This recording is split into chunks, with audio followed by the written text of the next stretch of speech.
میں کچھ دن پہلے ایک جگہ تعزیت پر ڈرتا گیا تعزیت کرنے. پرانے جاننے والے تھے, دوستوں کا رشتہ تھا, تو میں ایک ہی بیٹا تھا, تو مجھے پتا چلا کہ ٹرین ایکسیڈنٹ میں انتقال کر گئے. تو میں ڈرتے گیا کہ معاملہ مشکوک تھا.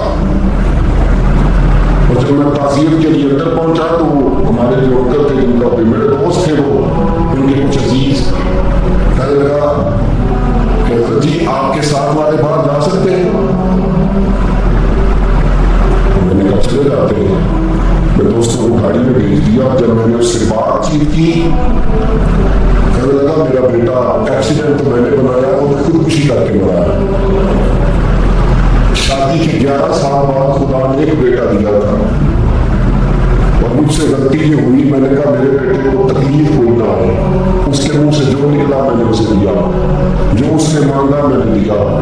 کہتا جو شخص 16,000 مہینے کا کمائے اور بیٹے کو 40,000 کا موبائل خرید کے دی, کہتا میں نے ہر سہولت سے دی. پھر ایک امیر کی لڑکی سے یونیورسٹی میں پڑھتے ہوئے اس کا تعلق بنا. بچی کے میسج بھی میں نے اپنے موبائل, اس بچے کے موبائل میں دیکھے, اور اس لڑکے نے جو میسج سینڈ کیے وہ بھی میں نے دیکھے.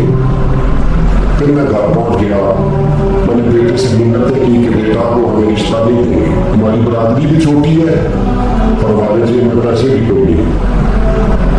پھر میں ان کے گھر گیا, بیٹا نہ مانا, اور میں نے اس شخص کو بلا کے کہا تیری بیٹی کے میسج ہے, خدا کا خیال کر, اور تیرے تو 7 بچے ہیں, میری گود میں تو ایک ہی پھول کھلا ہے, میں کدھر جاؤں, خیال کر. اس نے کہا دوبارہ تو نے نام دیا تو ایسے کیس میں باپ بیٹے کو پھنساؤں گا کہ ساری زندگی نکل نہیں سکوں گی. میں نے بیٹے سے کہا کہ بیٹا میں نے پگڑی تک رکھی ہے پر مجھے رشتہ نہیں ملا, تو باز آ جا. کہنے لگا 3 راتیں میرا بیٹا سویا نہیں, اور مجھے کہنے لگا اگر جی وہ 4تھی رات سویا ہے تو دوبارہ اٹھا لیں, دوبارہ اٹھا لیں. مجھے کہنے لگا مجھے اجازت ہو کہ میں اس بیٹی کو بھی قتل کر دوں اور اس کا باپ بھی قتل کر دوں, میرا تو گھر اجڑ گیا نا. وہ کہنے لگا میں کبھی کبھی دوستوں کے پاس جا کے رات گزار لیتا ہوں اور میں اپنے دل کو سکون دے لیتا ہوں, لیکن اس کی ماں اس کے جوتے سینے سے لگائے پھرتی ہے, اس کی اماں اس کے پرانے کپڑے لے کے سینے سے لگائے پھرتی ہے. کہنے لگا حضرت جی کوئی کوشش کرو, کوئی دعا کرو کہ اللہ مہربانیاں کرے. میں کہہ نہیں سکتا ان سے, لیکن میرے دل میں خیال آیا کہ کس نے کہا تھا کہ بچہ یونیورسٹی میں کو ایجوکیشن میں داخل کراؤ, کس نے کہا تھا کہ اس کے ہاتھ میں آگ کا انگارہ ہو. میرے دوست, آپ تیز آگ جلا کے اس کے قریب مکھن رکھو, اور پھر مکھن سے کہو کہ ڈرنا نہ, پھر مکھن سے کہو کہ پگھلنا نہ. وہ تیز آگ قریب جلا دی اور تو کہتا پگھلنا, یہ کیسا ممکن ہے؟ ہو سکتا ہے وہی نہ ہو سکتا ہے. لڑکا اور لڑکی کٹھے کاغذ میں پڑے, ایک کمرے میں رہے, ایک چھت کے نیچے رہے, دوسرے کو دیکھ کے نام جانے, فون نمبر پاس ہو, اور پھر کہنا کہ تم عشق کا چکر نہ لگانا, کیسے ممکن ہے؟ اور بڑے سیانے بندے کہتے ہیں نسا کے اعتماد ہونا چاہیے اولاد پہ. میرے نبی پاک کو اپنی بیویوں پہ اعتماد نہیں.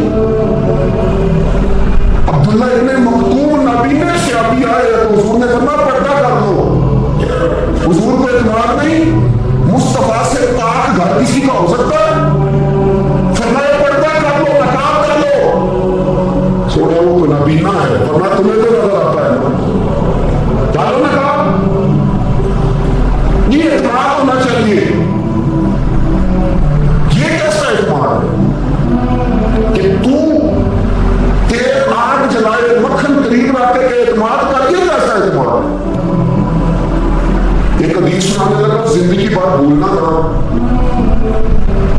دل کی تختی پر لکھنا میرا بھائی. توجہ ہے آپ کی, جاگ رہے ہیں بال والوں کو میری بات کی سمجھ آ رہی ہے. حدیث سنانے لگا ہوں, ابن حجر اسقلانی حدیث لائے ہیں. رسول پاک صلی اللہ علیہ وسلم نے فرمایا جہاں مرد اور عورت اکیلے ہو وہاں تیسرا شیطان ہوتا ہے. یہ تو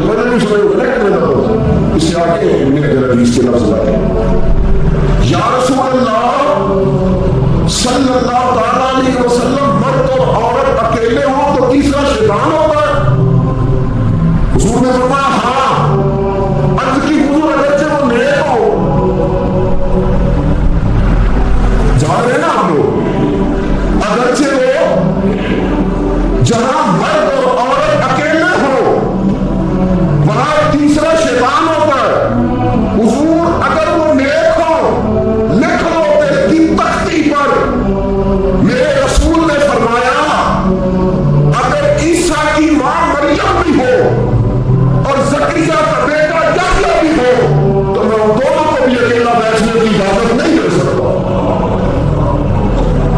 فرمایا عیسیٰ کی ماں مریم جو وہی مسجد میں بڑی مسجد میں جس کی پاکیزگی کا اعلان قرآن کر رہا ہے, عیسیٰ کی ماں مریم, اور فرمایا یحییٰ صرف نبی نہیں نبی کے بیٹے بھی ہیں, زکریا بن یحییٰ. فرمایا اگر یہ دونوں بھی ہو, ایک نبی ہو اور ایک ولی ہو, مریم اور یحییٰ بھی ہو, مریم اور زکریا بھی ہو, فرمایا میں ان کو بھی اکیلے بیٹھنے کی اجازت ہے. تو کس نیکی اور پرہیزگاری کی بات کرتا ہے؟ تو کیسا پیر ہے جس کے پاس تنہائی میں بیٹھ کے بیوی اپنا دکھڑا سنا رہی ہے؟ تو کیسا مفتی ہے اٹھا کے لے جا طریقتیں شریعتیں اور جا کے سنبھال لے اپنے جبہ اور دستار میں؟ وہ کوئی جبہ اور دستار نہیں, وہ گند ہے.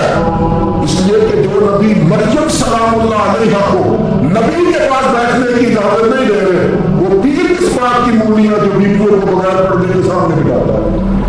اور تنہا بیوی کہتی ہے میرا دکھ سن لے, اس نے اجازت دی ہے. تو پھر کہنا تماشا لگ گیا, اسٹنٹ لگ گیا کہ شریعت بیان کر رہا ہوں, رسول اللہ کا فرمان بیان کر رہا ہوں, اور اس سے آگے ہمیں کسی دلیل کی ضرورت بالکل نہیں. پتہ نہیں باپ کو کہ میرا بیٹا کیا کر رہا ہے, اندھیا کو بڑھا جس کی بیٹی سارا دن گھر پہ بیٹھی رہتی ہے, اس کو خبر نہیں کیا ہو رہا. اور جب آگ گلے تک آتی ہے نا, داڑیاں جب چلنے لگتی ہیں تو ہمیں خیال آتا ہے یہ کب آ گیا. اور جب ماں کا دوپٹہ کھینچنے لگتا ہے نا سگا بیٹا کہ چل میرا رشتہ مانو, پھر اس کو پتا چلتا ہے کہ یہ تو معاملے بڑا خراب کر دیا میں نے. میرے دوست, جوانی زیادہ پیسے کمانے کا نام نہیں. اگر تو قیمتی کپڑے پہنتا تو تو جوان نہیں. تو 50 کلو وزن بائیں ہاتھ سے اٹھا لیتا تو تو جوان نہیں. اگر تو ڈگریوں کا ڈھیر لگایا ہے اور تیرا دراز اور الماری بھر گئے ہے تو تو جوان نہیں. اور اگر تو نے اپنے خاندان اور معاشرے میں اونچا افسر بن کے نام کما لیا تو جوان نہیں. جوان اس کو کہتے ہیں جس کی جوانی پاکیزہ ہوتی ہے. جوان اس کو کہتے ہیں جس کی نظر جھکی ہوئی ہوتی ہے. جوان اس کو کہتے ہیں جو حیا کا پتلا ہو. جوان اس کو کہتے ہیں جو شرم کا پیکر ہو. جوان اس کو کہتے ہیں جس کی نظر سے معاشرے کی بہو بیٹیاں بچی ہو. جوان وہ ہوتا ہے, جوان بھی ہو پاکیزہ بھی ہو, جوان وہ ہوتا ہے کہ میرے رسول پاک نے فرمایا صبح قیامت اللہ عرش کے سیدھے جانب جوان کھڑا کرے گا.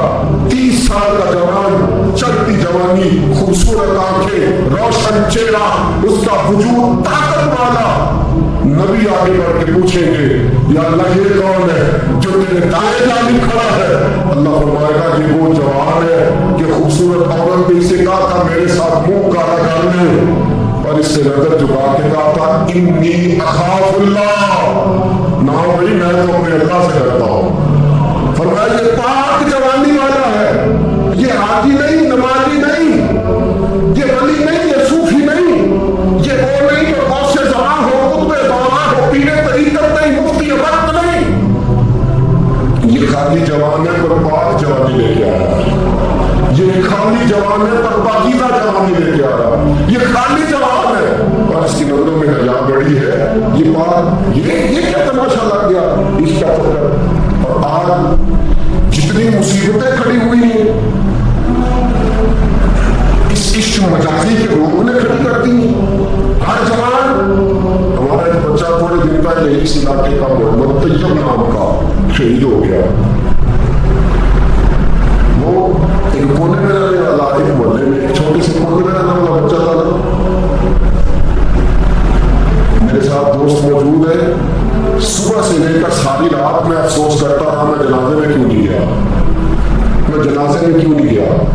تو بچہ پاک فوج کا وہ شہادت اختیار کر گیا تو فخر سے سر بلند کر دیا اپنا. لیکن جو بی بی کے لیے ساری رات روتے رہتے ہیں وہ شہید ہو سکیں گے؟ جو ساری رات ٹھنڈ میں کھڑے ہو کے